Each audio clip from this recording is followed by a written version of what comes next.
Hawaii has some of the toughest gun laws in the nation, but it's been getting a bad rap in recent reports. That's a story that our partners at Civil Beat are following, and joining us live over Skype is CivilBeat.com reporter Chad Blair. Good morning, Chad. Good morning, Mahia.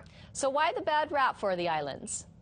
Well, this is a national database that we're talking about that the FBI and gun dealers use to make background checks. And the concern, the criticism actually, is that Hawaii doesn't submit enough information to that database. Now, we talked to local officials that say that we do in fact provide information, but you know, Hawaii actually has a lot of strong laws concerning privacy. For example, if you are committed to a mental institution, that's considered private information and would not be in that database.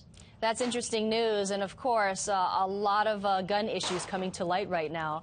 Let's talk about the PLDC. Obviously, there was that marathon hearing on Saturday. I think the testimony was like a foot long when you stack all of it together.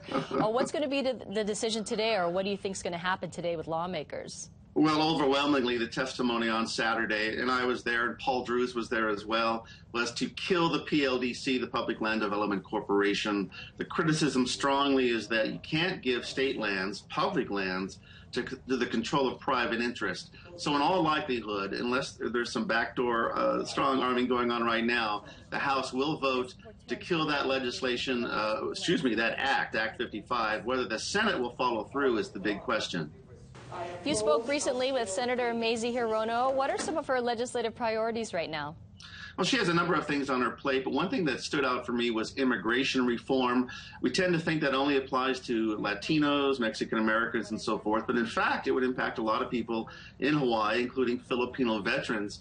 She thought that because of the increased diversity, more people of color in Congress, that the legislation had a pretty decent chance of passing both chambers and getting to the president's desk. Oh, that is some interesting insight into what's happening in Congress. And what about your story on fishermen? I guess they're facing a host of new laws that could impact their business. What's going on there?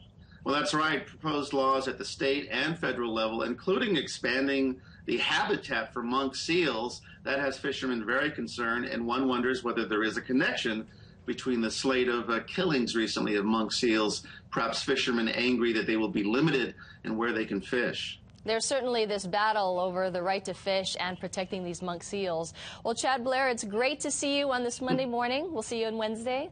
Look forward to it. Thanks, Mahia. All right. Thanks, Chad. And to read more on the stories that we just discussed, you can go to the CivilBeat.com website. It is 6:38. We'll be right back.